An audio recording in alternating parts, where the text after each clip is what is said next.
Donc je disais, Abraha, il a fait une armée immense. Et à la tête de cette armée, donc il y avait un fil, il y avait un éléphant, que d'après les biographes, il s'appelait Mahmoud. Il s'appelait comment Mahmoud. Et il a décidé de traverser toute la péninsule arabique jusqu'à arriver à la Mecque, Mecca, jusqu'à arriver à la Mecque, pour détruire la Mecque, pour se venger des Arabes en général. Donc il a fait un grand amalgame, il a dit bon on va leur casser, ils m'ont sali mon église Al-Qulays, moi je vais leur casser leur Kaaba avec mes éléphants. Mes éléphants ils vont écraser la Kaaba. Donc c'est ce qu'il a fait, donc il a préparé, préparé pour casser la Kaaba. Ce qui s'est passé c'est qu'il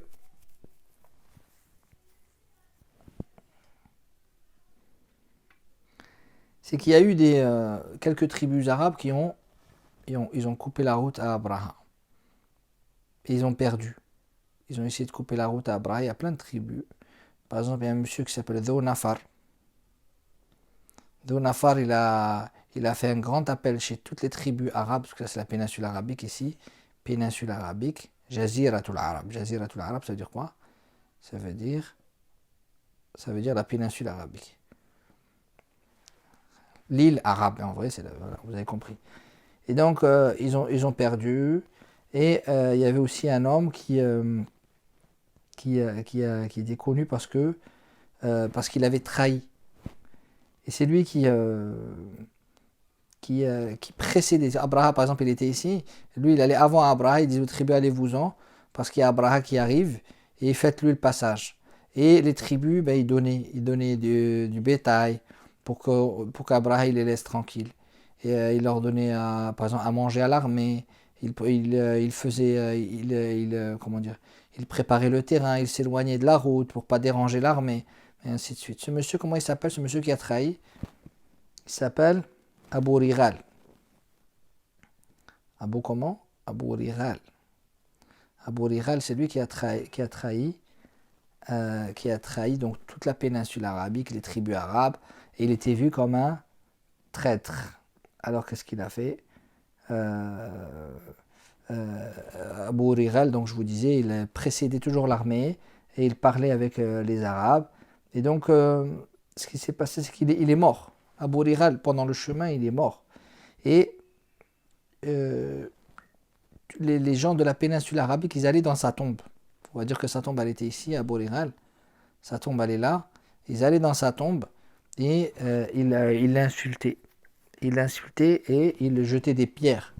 Il jetait des pierres pour dire que c'était un traître. Et donc quand ils sont approchés, vous savez, à la tête de l'armée, il y avait un colonel, on va appeler ça comme ça, qui s'appelait Maqsoud. Maqsoud, selon Ibn Hisham. Et donc il était sur un cheval, et c'était lui qui était vraiment le difficile. Hein. Maqsoud là, il était vraiment difficile avec son armée. Il passait par chaque tribu. Et tous ceux qui étaient contre, donc il leur faisait mal. Et il prenait aussi, quand il y avait un troupeau, il prenait tout le troupeau. Ben, c'est ce qui s'est passé quand ils se sont approchés de la Mecque, ici à cet endroit-là. Hop, ils ont pris un troupeau.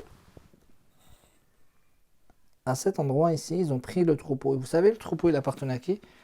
Un troupeau qui dit qu'il y avait 200 chameaux.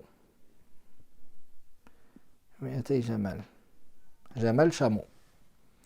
Et ce troupeau, il appartenait à une personne qui s'appelle Abdul Muttalib. Et voilà. Vous vous rappelez c'est qui Abdul Muttalib? C'est le grand-père du prophète sallallahu alayhi wa sallam. Donc, ils étaient stationnés à cet endroit ici. L'armée, elle était stationnée ici.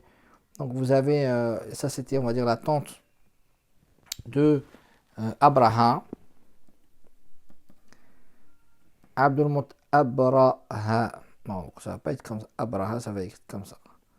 Voilà, celui-là, on va le supprimer. Et voilà. Abraha. Donc, Abdul Muttalib, il a fait envoyer quelqu'un pour qu'il puisse rencontrer Abraha. Quand il est rentré dans la tente de Abraha, il a vu un peu la lumière qui se dégageait de lui parce que c'était un monsieur qui était charismatique. C'était le genre de personne, quand vous le voyez, c'est pas que vous avez peur de lui, mais il impose le respect. Donc quand il est venu, il l'a fait asseoir et on lui a fait comprendre que c'était le chef de la Mecque. Alors qu'est-ce qu'il a fait? Il l'a installé comme un roi. Il lui a donné une grande place. Il l'a fait asseoir à ses côtés, alors que les gens, il les faisait asseoir par terre. Mais quand il a vu Abdul Muttalib, donc il l'a fait asseoir à côté de lui et il lui a dit quelle est ta demande. Donc en pensant que Abdul Muttalib, il allait négocier pour que l'armée, elle n'attaque pas la Kaaba, elle n'écrase pas la Kaaba. Donc ce qui s'est passé, c'est que, vous savez, Abdul Muttalib, qu'est-ce qu'il a dit? Il a dit, moi je suis venu pour récupérer mes chameaux que ton colonel Maqsoud, il m'a pris. Je veux récupérer mon troupeau de chameaux. Quand il a dit cela, Abraha il s'est moqué de lui. Il a dit, moi j'ai cru que toi tu es venu pour défendre la Kaaba, et toi tu me parles des chameaux. On s'en moque des chameaux, les chameaux c'est pas important. La Kaaba c'est plus important. Vous savez ce qu'il a répondu à Abdul Muttalib? Il a dit, les chameaux ils sont à moi. Et la maison qui est là, elle n'est pas à moi, elle est à Dieu. Et Dieu, il va protéger cette maison. Inna li hadha al-bayti rabban yahmi. Cette maison, elle a un Dieu qui va protéger qui va la protéger. On parle de la Kaaba. Et qu'est-ce qu'il a dit aux gens? Donc là, il y avait la Kaaba ici, et autour, il y avait les montagnes.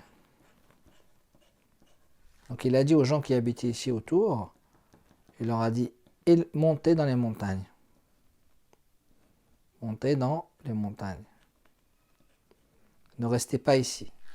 Donc l'armée, elle était ici, à cet endroit-là, un endroit qu'on appelle Muzdalifa. Muzdalifa, Inch'Allah, quand vous allez faire le pèlerinage, faites dua pour moi, Inch'Allah. Moi aussi, j'ai envie de faire le pèlerinage, Inch'Allah.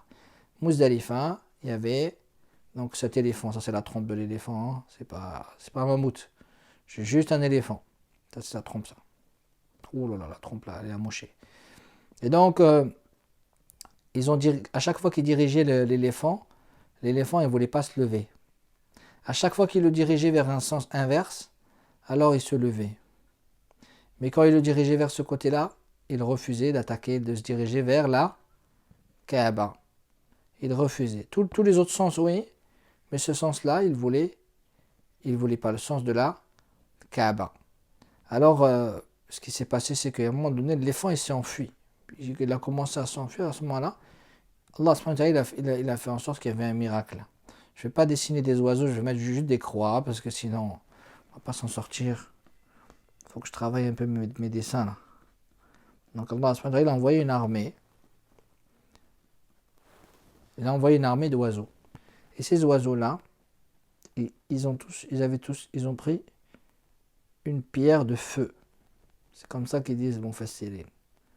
Les exégètes, ceux qui expliquent le Coran, ils ont pris pierre de feu. Et ils ont